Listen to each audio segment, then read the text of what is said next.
From the shadowy depths of the city, where justice and mystery intertwine, emerges a broadcast as daring and vigilant as the masked Avenger himself. You are tuned in to the Green Hornet Case Files, unveiling the legacy and cultural significance of one of the greatest crime fighters of all time. Now, let the adventure begin. Here are your hosts, Corey and Greg.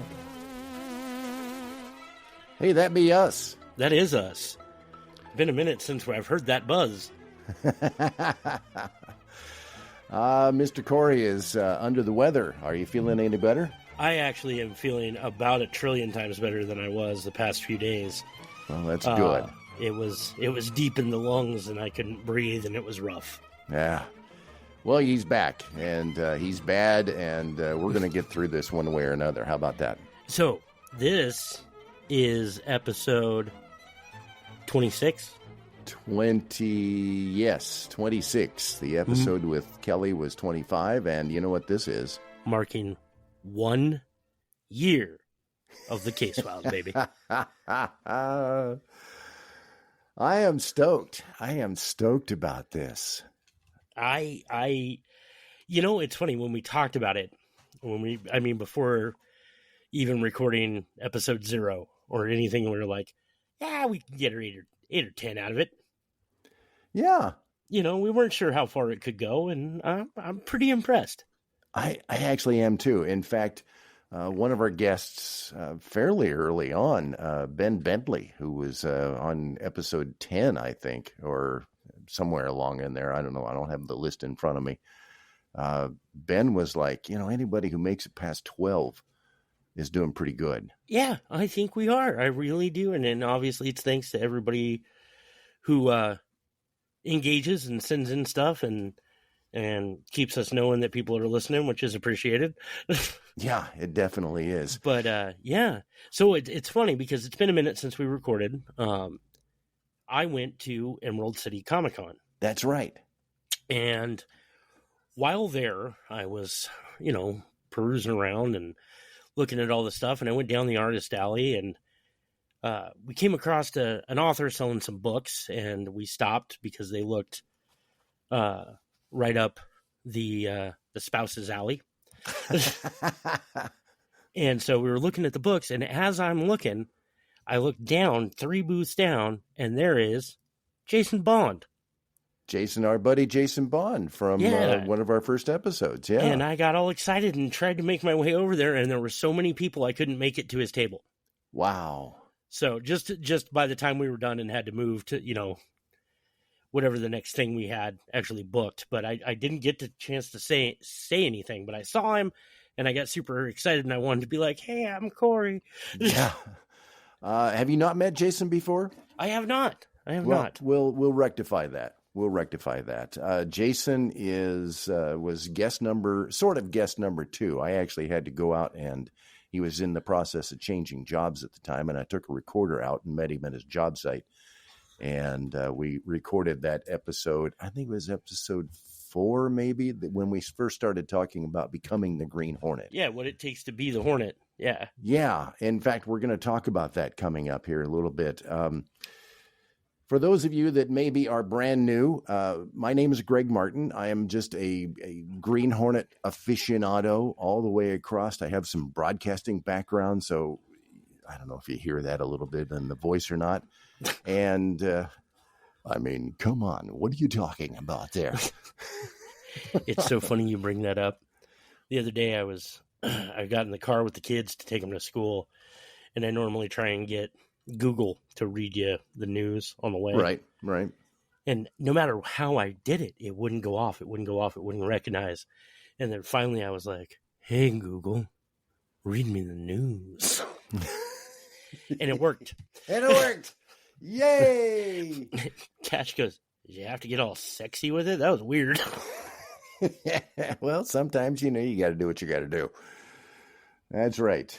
And my buddy with the sexy voice is Mr. Corey. Corey Gaston. Pleased to meet you. Nice to meet you again.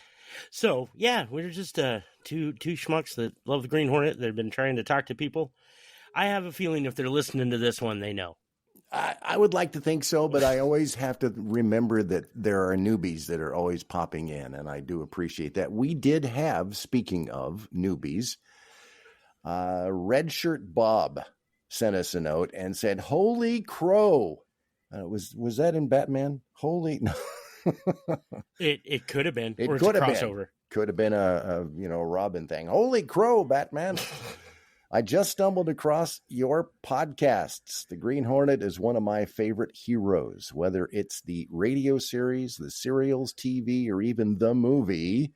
I'm a huge fan. Looking forward to catching up on all your past episodes as well as staying current. Thanks so much. That has put the biggest smile on my face. That is awesome. So there's a brand newbie, that's just jumping in. So Red Shirt Bob. That's awesome. And I love the name. Love the name. Yeah. I absolutely. I'm sure that's a reference to something, but no one could know. Something. On the wing? On the wing. That's right. Speaking of which. Yes. SummerCon, Puyallup. SummerCon. The man, the myth, the legend himself. Yeah, I saw that Shatner's going to be there. I don't know if I was at Fan Expo a couple of years ago and Shatner was there. But then I ran into Shatner a few years ago at a hotel and he and I had a nice conversation. So I'm not dropping names or anything at this point. Yeah, never. Never. Hey, we had a couple of other notes from folks. Chris Lowe from Spotify says, "Thanks for the great show. Listening to you talk about Green Hornet reminds me of my grandpa introducing me to all the old pulp heroes. He loved Dick Tracy, Lone Ranger, and the Green Hornet. It's like an old quilt of comfort for the soul while I work." That's the best compliment you can give, man. That's awesome. Like that. That's just so nice. And Chris Dingsdale, who's been dinging Dales a lot lately, and I appreciate that. Terrific episode, guys. Fascinating. I love Kelly's work across so many media, film, TV, animation, video games. He says, although I'm just gutted that you didn't invite me along. So, go ahead. Sorry. He says, seriously, thank Kelly for all that fantastic body of work and special mention for her Lady Shiva in Batman Soul of the Dragon, which I think thematically every Hornet fan can appreciate. I love that one. Just finished watching it here a couple of weeks ago. Oh man, that movie is so good. Yeah, it really is. It kind of, you're not wrong. It tickles the ivories of our particular brand of fandom for sure. Yeah, it really and truly does. And Kelly was so gracious with her time. She was so fun. And I know you guys have had a rapport before, but man, she was just awesome. She was so much fun, and she was so looking forward to talking about that topic of, the reach of Kato and the Asian influence, and there's so much more we could have gotten into. We could have gotten really deep into the weeds, but lovely lady, absolutely lovely lady. I feel like that episode could have gone on for 2 or 3 hours. Yeah, it actually could have. It really and truly could have.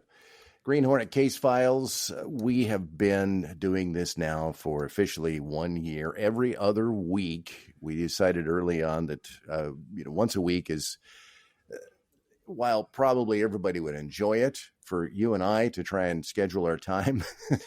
It's a little much. We both got quite a bit going on, and this is, a labor of love to the point that it takes a lot of focus to get it out every 2 weeks, and we've come down to the wire more times than not. Yeah, in fact, as we're recording this, we normally upload on the Thursday early morning. This is Wednesday night that we're recording this because you've been sick. So yeah. It's been like I said, it's been a rough one, and that between everything that's been going on and just getting our times lined up was like, well, I can do it this day, but I can't do it this day. And then I got just taken down by this cold. You probably still hear it in my voice, but it's pretty, you do not want what I got. And that's why we're doing this remotely, by the way. It's why I'm sitting in front of my son's computer in the kitchen. Thanks to our friends at Riverside FM for helping make this whole thing possible. So this week, since this is, I don't know. Technically, this is the ending episode of season 1. So the next episode we will do season 2, episode 1, and I think we've got an extra special treat. Not like Kelly wasn't, a great treat, or Phil Hester or Jim Beard or anybody that we've had on this last year. What a year it's been, man. Yeah, it really has. We decided that for this last show of the first season, that we'd like to go back through the last 25 episodes. We've done 26 plus a couple of bonuses. We did the one for the summer con that you and I were both at. Yeah. And we did a little Christmas bonusy episode kind of thing. And we just thought maybe we'd go back and visit some of the people that we talked to over the last year. We got to have the dreamy flashback harp music. Oh, I wished I had. I don't have that. Oh, no. That's the key, man. From the annals, the anus of time. Is that? Yeah, there we go. Let's buzz that boy. Yeah. There we go. See how that works. So one of the guys the first guy that we wanted to have on the show was Martin Grams, who wrote the definitive book on the Green Hornet. The weighty tome, as I call it. The weighty tome. If you need to hold something down, it's definitely. It is. What is the word I'm looking for? Definitive. It is very definitely definitive. So, but Martin, in the process of sitting there yakking with us over this thing, threw something at us that I'm still a little bunched in the underwear about this whole thing. So I know exactly what you're about to play. You know exactly what I'm about to play. So let's jump into that, shall we? It occurred to me progressively as I was going through them that he is pretty much a coward, and he is. His biggest fear is not getting shot by the villains or wounded. His biggest fear is not Kato getting injured or anything. It's fear of exposure. His biggest fear is being caught exposed and becomes the villain that he didn't want to be, that he was masterminding and pretending to be in order to lure the villains out and make them comfortable enough where he could trip them up and alert them to the police. Yeah. How do you feel about that now? Well, we've had a minute to ruminate on it, and I'm gonna be perfectly honest with you. Martin is a author. I'm not saying he did. I think his wording was incorrect for the thought he was trying to convey. Okay. All right. And if he disagrees with that, I completely understand. But coward to the majority of people is going to be emblematic of not wanting to be in danger. Right. And I don't think that's who the Hornet is at all. Now, his fears of being exposed are absolutely what he's talking about is accurate. But I don't know if that makes him a coward. But wouldn't that go across all? It would carry across all masked Avengers. Yeah. I agree. The only one it doesn't is Tony Hawk. Or not Tony Hawk. You see where I am? I see where your head's at, yeah. Tony Stark. Oh, yeah, that guy. Yeah. Iron Man's open about who he is, but nobody else really... Like, if they wear the mask, they wear a mask to conceal their identity and protect those around them. Exactly. And so, I don't know that makes the Hornet a standout. At the end of the day, I don't disagree with him. I just feel like coward's not the right word. Probably not the right word. Yeah. One of the things that when we you have had that stuck in your cross since that day. That word we have brought it up so many times. It just stuck. It just stuck in my head. And again, like you said, I don't think it's the right word, but at the same time, it's still kind of stuck in my brain. And Martin and I will agree to disagree on that one.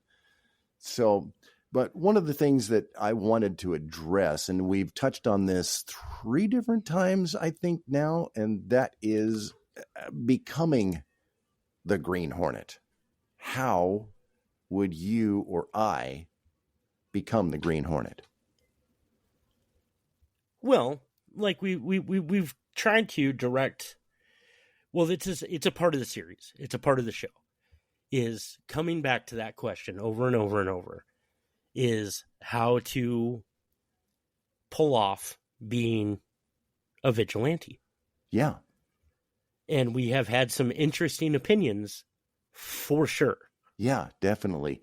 You mentioned Jason Bond, and because Jason not only is one heck of an author, he's also a multi-level martial artist who has studied Jeet Kune Do, the Bruce Lee inspired or created fighting form, which I guess is what, become MMA now? Well, yeah. It's still, it's hard to say traditional Jeet Kune Do. Yeah. But it morphed into mixed martial arts. Yeah. Yeah. And I talked to Jason a little bit about that. And one of the aspects of it that he discussed with me was the idea of things becoming automatic. It depends on what level you need to be at, because you can take somebody and teach them a couple techniques and they can use those. The simpler the technique, the better off you are. But if you want to go out and have any situation and be ready for any situation, kind of that mythical level where you're prepared and you can just kind of take people out, you're talking about a level that is that classic 10,000 hours of training. In other words, it has to hit by itself. So, I mean, it's like 10,000 hours of practice, right? That's what it takes to perfect something. I mean, which is even a kind of paraphrasing the Bruce quote of, I could fight a guy that, I would rather fight a man who practiced 10,000 kicks once than one kick 10,000 times. Exactly. And I think that's so important for the Green Hornet and Cato, in that everything that they do would have to be complete and total automatic reaction. Yeah. To the well, it's really the only way that you can be efficient. If you aren't that self-possessed of how you're going to react in these situations, if you're gonna Rogan it and go out there and be a little bit buffoony, like, it's never gonna play, right? Yeah. You're not gonna survive. No, you're not. Even if you've got Cato backing you up. I mean, he can keep your butt out of the water or out of the fire a few times, but not consistently. Yeah. Until you are. That's the reason Batman is Batman. Is Batman became a ninja, like, on his own. He figured out the fighting. He figured out but he also did the criminal investigation side of things. Right. Like, all of those types of things. And I apologize if I'm stammering a little bit too much. I am cough syruped up. Great. What kind? No, that's all right. We don't have to do a commercial message here. I'm down for sponsorships, though. Yeah, probably not cold medicine, though. But either which way, my point stands is what sets those characters apart is, if you were going to go out and do it, you can't just go put on pajamas and run outside and fight somebody who's taken a lady's purse. No, you really can't. Although it may work once. That brings, I'm going to get out of order here, because that brings into the second episode that we did on this subject, and we brought our own district attorney. And we had that conversation about, that kind of thing. Mr. Andy Miller joined us, and this is what Andy had to say. Well, it depends on the specifics. I think a lot of times people are doing the research, trying to do investigation, where they think law enforcement has stopped. And sometimes, if somebody's going to do that, they can get in the way. But sometimes people find out, they get breaks on the case. This guy, he went by the name of Tarzan. And he would go to different apartment places dressed in a loincloth like Tarzan. We had a very, very sad beating. We thought it was a drug deal, and the police came into a dead end. And then I get a call at the office. And it's a guy who identifies himself as Tarzan. I later learned his real name. He said he had information on this beating. And so, of course, I say, well, I'll meet you at the police department so you have a statement detective. And he says, I don't trust the police. No. And he says, I want to meet with you, and I'm only going to meet with you, and if you show up with somebody, I'm gone. I agreed to meet this guy. It was at an office building for a local building contractor. The police knew where I was, but he was dressed in his loincloth, and he told me who the suspect was. And the police started investigating, and guess what? Turns out he was right. How about that? So, you know what? And this is something that I don't know that I brought up at that time. But looking down the barrel of what it takes to be a vigilante, Mm-hmm. we're looking at it from the perspective of how do I put on the green mask, get in the car, go out and bust some heads. Right. There is a whole different side to that I don't know why I haven't thought about like so much before right now. But take, for instance, her name escapes me and that bums me out. She was married to the comedian Patton Oswalt. She was a true crime author. And she wrote a book called I'll Be Gone in the Night. And she had just taken it upon herself to deep dive through all these message boards and chat rooms and all these different things. And she eventually solved the Golden State Killer case. She wrote this book, and it had enough in it that they were able to definitively arrest and prosecute the guy. And that's an incredible kind of thing. That, right. She just did, research. But that's just as much a vigilante hero as anybody else. Yeah. Yeah. And I don't think we've given that aspect of it a fair enough shake on the show. No, I don't think so. I don't think, and that's one thing that they've always tended to show as far as Batman in the Batcave doing his background research. In the TV show The Green Hornet, they didn't really show that kind of a thing. It's just, Scanlan would show up and say, "Yeah, this such and such group," and then they would go out and find them. So well, and it's also implied because Britt has the paper. Yeah. So he's getting all the tidbits anyway. Right. So there's not a lot of, boiling it down and going through all the stuff. It's much more direct, I suppose. Yeah. Yeah. We've had a lot of great guests on the show over the last year, and one that we get really excited. We've been excited about all of them.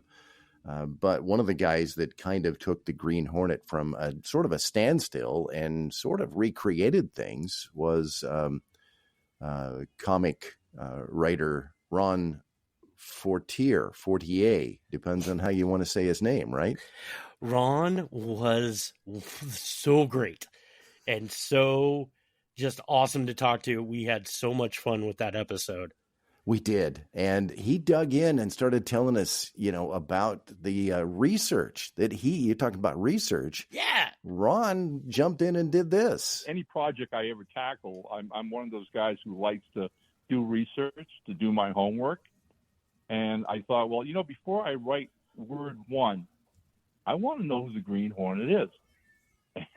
And luckily, living in New England, I had easily one of the best sources of information in that regard in writer Will Murray, who lived in nearby Massachusetts. And Will and I were old friends. I knew Will had written several articles on the character for Starlog magazine. So I immediately gave Will a call and said, "What do you have on the Green Hornet?" And he started to laugh. He said, "Oh, I did a few articles." God bless him. He went and Xeroxed all of those, mimeographed them, and sent me a huge manila envelope packed. And in it, there it was, the whole history of how this character was created back in the 30s for WXYZ in Detroit. And what fascinated me the most about the Green Hornet, unlike the other pulp characters I heard or read about, like the Shadow or the Spider or those kind of guys, was the fact that he actually posed as a bad guy. And he took it and went from there with his now comic book series. And had he not, I don't think we'd be here talking about it today. I don't think so. I think we need to give Ron a whole lot more credit with rebooting the character and getting it back into the mainstream. Yeah, and he brought a life to it that even, maybe not as many people even know, but that is what kept it going. Yeah. Yeah. I mean, we true love for the show, and the people who've gone back, but that interest gets peaked every 30 years, it looks like. Yeah. Yeah. And, the 66 show was, we all loved the 66 show. There's no question about that.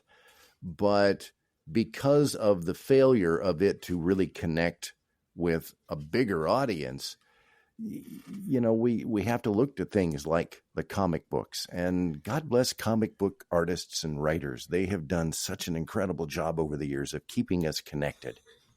And we've been so lucky to get to meet and talk to these guys and pick their brains about it. Yeah, in fact, one of the guys that we talked to was also instrumental in a second comic reboot that started off as a movie script. Do you remember the conversation we had with a guy named Phil Hester? Oh, do I remember? I thought you might remember that. I took Kevin's screenplay, I should say, for his unproduced Green Hornet film, and I broke it down into issues, and I broke the scenes down into pages, and then I thumbnailed those pages and gave them to the artist, Jonathan Lau, to follow. So basically, I storyboarded Kevin's screenplay, but as a comic instead of a film. And that's an interesting concept, yeah. Yeah, and it was a fun thing. And I don't want to make it seem like Kevin wasn't involved. After my first pass, after I broke them down into comic pages, Kevin would come in and rewrite and sweeten things up so that they reflected his vision as a writer. But it was sort of because I knew how to handle Kevin's timing, because he does write like really rambling dialogue. I mean, that's sort of his trademark, and that's what people appreciate about him. But it's my job to make that work on a printed page and without becoming a wall of text. And so I learned on Green Arrow how to do it. That's why Nick Berrucci trusted me to do it on Green Hornet.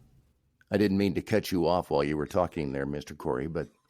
Oh, not at all. Not at all. I'd rather listen to Phil talk to us anyway. It's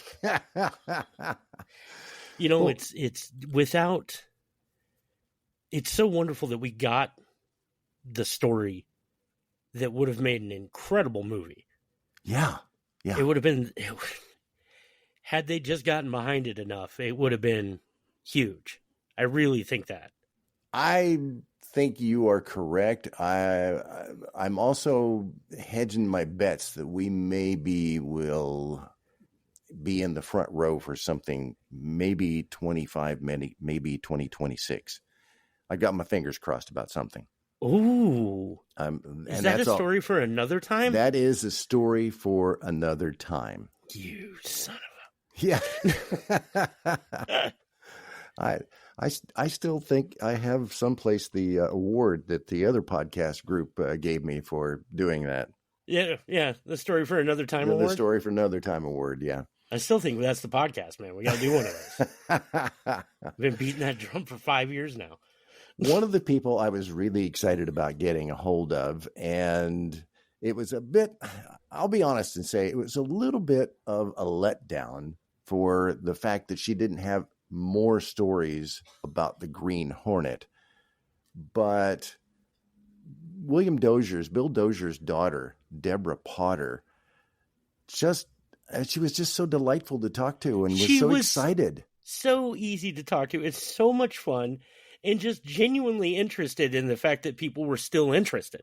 Yeah, after all this time. And the story, and she told me beforehand, she says, I don't have a lot of stories. I basically have, one story to talk about, the Green Hornet. But I'd be glad to jump on the show. And it was a great time. And she told us this story. I was just starting college then, so I wasn't with him as much as I was when he was doing Batman. But he was having a wonderful time putting it together and finding the right actors for it. And I remember him telling me, I found this wonderful young guy named Bruce Lee, and he's an expert in something called karate. And, well, yeah. he was very excited about finding Bruce Lee. And so that's really my only story about him in this whole period. Watching both series, Green Hornet's very dark and Batman's very bright. So they're very different. They made 26 episodes of the Green Hornet. Yeah. We wished we had 260 more. That's an understatement. She was so fun. She was really, really sweet and gracious with her time. And I loved how enchanted she was that there was people that were still into it this far along. Yeah. And jumping into that aspect too is if you as the listener have not taken advantage of the 66 Batman forum, which has a sub forum on the Green Hornet, you better be getting over to 66batman.com. Not 666 Batman, but that's my website. That's your website. Yeah, that's mine. The two guys that run that, we've had wonderful support from them, and I do appreciate so much both Scott Sebring and Ben Bentley being on the show. A couple of phenomenal musicians, by the way. Yeah, really, really fine musicians who both have just released albums within the last 6 months and, are doing some live performances and so forth in the LA area. So if you're down there, be sure and, check out those guys. But they talk a little bit about putting the forum together. Actually, they were not that part of it. Scott came along, down the road just a little bit from when the thing was up and running, but he did spend some time talking about his first memories of the Green Hornet. I don't think I saw the crossover as a kid, or I don't remember the crossover at that young age. That I do remember when it started being syndicated in the 70s. But I do remember seeing the Green Hornet on TV. Had no connection in my head like, Batman or something like that. And one of my older brothers, Joel, really liked Kato. So we'd watch the show and we'd go running outside to go fight like Kato. And kick the crap out of each other, as we all do, don't we? It is the natural imperative of anybody the first time they see Bruce Lee is you walk outside and you hit your best friend, no matter what happens. Yeah, exactly. Yeah. Exactly. Yeah. I had this wonderful move I used to do, and we'd be walking down the hallway at school, and I would jump straight up in the air and do a back kick, and would usually catch my my buddy either in the stomach or in the chest and knock him back about 10 feet. But he was always better at it than I was, so he'd kick crap out of me anyway. I don't know if I've ever shared this story on the show or not, but I used to hang out with a couple of brothers, Bruce and Brian Baracham, shout out, who were fun kids that skateboarded with me back in the day. And we once went to a double feature at the Dollar Movie thing back in the day, and it was Hot Shots Part 2 and Dragon the Bruce Lee story. Oh, wow. We watched Dragon first, and we were jumping over all the seats in between the two. By the end of Hot Shots, though, we were getting on the bus to go home, and we were doing the most slapstick fake kung fu you've ever seen, and we got thrown off the bus. See, and I knew there was a gotcha at the end of that one. I love it. I love it. The other half of 66 Batman Forum is a guy named Ben Bentley who came over from England and met Scott Sebring. And the two of them have been sharing the responsibilities. And I think eventually Scott's going to retire his part of it probably and give it off to Ben. But there's a little twist to this piece of the story here, Corey, that Ben is going to share. He wanted to talk a little bit about the first time he ever saw the Black Beauty. Yeah, I was visiting California for Comic-Con in 2011, and someone's going to correct me on the year now, but no, whichever year it was, they had a booth at Comic-Con, and they had a Chrysler Imperial there, and it was decked out with the machine guns and stuff, and that was the first Black Beauty I'd seen in person at that point. And I was blown away, and I was like, that's cool. This was like seeing the Batmobile for the first time. And again, it was just in that moment, I was like, okay, this has to be a good thing, right? This is brand awareness. This is people starting conversations about, do you remember that show with Bruce Lee? And, oh, do you remember those comics in the 90s? And I was like, surely this cannot be there's no such thing as bad publicity, right? No, there is no such thing as bad publicity. You know, it's funny because we've talked about the beauty so many times as well, but I think it has had, not quite, I don't want to be taken out of context here, but it has had a similar amount of bringing people into the fandom as Bruce. People see that car and go, holy crap. Yeah. That's cool. Yeah. So the twist to this story is about 3 or 4 days ago, I texted you over a photo of that car. Indeed you did. And with a very cryptic message. Because that was the first year that I went to Comic-Con with Roddenberry, and I took that picture of the Black Beauty. Unbeknownst to you that all these years later. Exactly. Wow. Exactly. And it was actually 2009 is what's tagged on. So yes, Ben, I'm correcting you. It was not 2011. It was 2009. That is crazy. Yeah. So yeah, what a tie-in, a throwback, whatever you want to call it. Yeah. Good job on that, by the way. Yeah. Yeah. So as we're rolling back through the last year of shows, we've had the opportunity of talking to, again, so many great people, cartoonists and comic book people, and Deborah Potter and Martin, who wrote the book on the Green Hornet, and of course last week's episode with Kelly Hu. One of the guys that we talked to was a collector of memorabilia. I don't know that A is the word. The collector of memorabilia. He may be the collector. I don't know for sure. John Negron was talking about his collection and how he came, to be part of that whole incredible collection of mostly Bruce stuff, but a lot of Green Hornet stuff. Well, I started out with Bruce Lee, but over the years I started going back to the roots of it, which he originally started on the Green Hornet.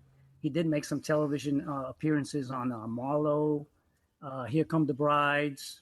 They did a 3-part episode on Longstreet on him, and they centered around him and his art and stuff like that. But what started it all was the Green Hornet. He was seen at a tournament, and the guy from Batman saw him and said, hey, let's look at him and do Charlie Chan's #1 son. And that didn't materialize. And then they finally got him for the role of Kato, in the Green Hornet. And there it is. There's history. John is a wealth of information. Yeah. He knows his business. He does. But it's interesting that he tells that story, which is the same story basically that Deborah Potter told. Yeah. Yeah. And it's so he was a kick to talk to too. And oh my goodness, I know I said this over and over and over on his episode. YouTube, man, go look at his stuff. Yeah, definitely. Go check out. Just look up John Negron and type in like Green Hornet or Bruce Lee. Bruce Lee probably will get you there faster than anything. So yeah. One of the aspects of the Green Hornet that has been a saving grace, we talked about the comic books, but is in the pulp fiction area. And I don't know if you've did you get a chance to read Jim Beard's book? I did. Yeah. Yeah, it was phenomenal. There are a number of those that are on their way out right now. In fact, we had the conversations with David Boop and Keith DeCandido about the new anthology. About the new anthology that's coming out. And we had wonderful conversations with those guys. And I can't thank them enough for spending time with us to talk about, you're a writer. You like to write. I'm a writer. I like to write. But these guys, they're just committed to this kind of stuff all the time, and to tell the fun stories and rich stories that they do. And these aren't some, fanfic books. They're great. Yeah. They are great stories. They definitely are. And everybody at Moonstone just cannot thank them enough. Yeah. We really appreciate it. And we can't wait for the brand new book to pop after it's gone through the whole process. They funded it, and looking forward to seeing the new book. The new book is Detroit Noir City is the name of the book. So be on the lookout for that. That's a little different than the Kiss song, but yes, you can remember it. But David said it was a kind of a throwback to that just a little bit. Yep. Yeah. One of the shows that we did, it was a bit of a throwback, and we're starting to run short on time here, so we're going to kind of crash past a little bit of this. I don't want to slight anybody, but at the same time, I did want to play one of the little clips that was a throwback for me to be able to have Van Williams on the show. You remember that? It was so special, and I think probably a highlight for anybody who's listened. I hope you had as much fun listening to that episode as I did talking to Van himself. Well, it was kind of a fluke, to be honest with you, because I had done a pilot for a series for that year for 4-Star called Pursue and Destroy, where I played a commander of a submarine during World War II, and it was a high-budget pilot, and we had Dame Edith Evans and a whole bunch of top stars on it, and they did it as a 2-hour movie, and it was scheduled in. And as it got closer and closer to the time for everybody to commit to everything, it was going to turn out to be a very, very expensive series, because whoever was going to be the sponsor had to buy a submarine. Had to buy a submarine? An actual submarine. Wow. We had to match shots that were shot in World War II film footage of actual combat stuff with submarines and stuff being fired. So they were going to have to buy one of those, supply a 20-man crew to run it, and we were going to have to go out, probably 6 to 8 weeks a year and shoot all this stuff. And it scared some people off, so it didn't go. And then, so here I am. It's now June.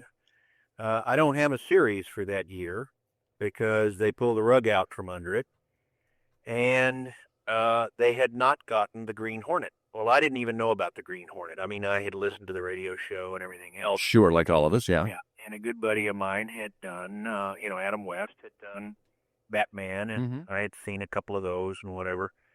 And it came up, and evidently ABC decided, hey, we don't have a series for him. Let's put him into the Green Hornet.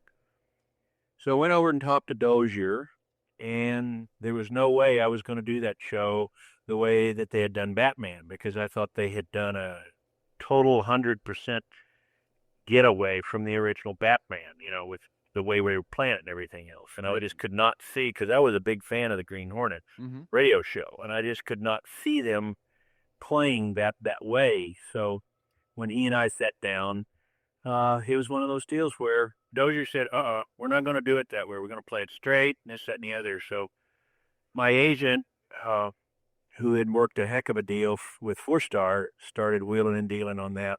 And to be honest with you, I didn't really relish doing that show. I thought it was going to be a real tough thing to, if it didn't have a long run, to get out of it, get away from it, just like Adam has had a problem with. But to make a long story short, I ended up doing it. And we're dang glad he did. It's funny listening to that. It was really pretty awesome when you found those tapes and we were able to put that together on the show. But it dawns on me, hearing him speak, that had I never encountered you in my life, I can greatly count the times that I would have ever heard the word snorkelized.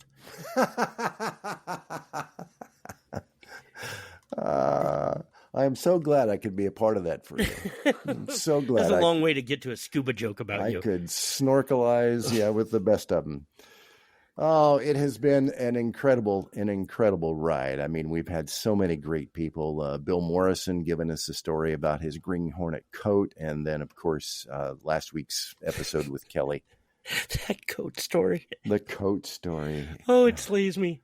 $1,000. You did pick Cashmere. Yeah, pick Cashmere. We're gonna have Bill back on the show because Bill wants he loves the Hornet and just wants to be a part of this whole thing. So we're gonna do that. Oh no, I have to talk to the Futurama guy. There you go. Sorry. It's going to be awesome. I can't. We have so many other people too. As our time is getting away from us. Yeah, stay tuned. Season 2 is going to pop. Season 2 is going to be awesome. We still want to talk to the French guys about the film that they put together. We want to talk to the comic book guys that are doing the current Dynamite run of the Green Hornet and this is Miss Fury that they're doing. I tell you what, there's just not enough time to be able to get everybody on the show. Do we have any active French speaking listeners that would want to help us out with talking to the French guys? Je parle français un peu. Okay, so that's the extent. That's the extent of my French at this point. I know. Well, listen, it has been an incredible year. We can't thank you, the listeners, enough for spending time with us. And as always, if you have a comment, as Corey is very often fond of saying, podcast at greenhornet66.com. You need to do that in that same voice you talk to, was it Siri or the Google? Podcast at greenhornet66.com. See, I like that. I like that better. We're going to have to capture that and use that from going free. Forward. Yeah. And again, if you like what we're doing, we would love to have, more listeners. As always, we'd also like to have a little financial support. If you can help us out, that'd be awesome. Coffee or Ko-Fi, ko-fi.com/Green Hornet Case Files. That's right. Or just go to our website, greenhornet66.com, and there is a link on there. Wow. I think we've covered the bases, man. What a year. What an incredible year it has been. It's funny just looking back, like it's kind of easy to get wrapped up in the week to week of putting the show together, or the week to every other week, however you want to do it. But just every episode, every time we get done recording, we step back and go, yeah, you know what? That was pretty okay. That was good. That was good. And we're incredibly lucky. Yeah, we have been. And again, it's also because of you guys and gals out there that have been listening to the show. And we can't thank you enough for helping support us for the last year. Is that it? I think so. All right. You about ready to roll? I think let's do this, shall we? I think I hear the storm coming in. Let's do it. As the night envelops the city once more, our journey through the hidden alleys of history and valor comes to a close. You've been riding shotgun with the Green Hornet Case Files, where the echoes of the past meet the voices of the present. Tune in again for the next thrilling adventure, where shadows speak, secrets unfold, and the legacy of the Green Hornet continues to inspire. The Green Hornet Case Files is a Grail Productions podcast. The Green Hornet is owned exclusively by Green Hornet, Inc. Until next time, vigilant listeners, keep your wits sharp and your spirit unbreakable.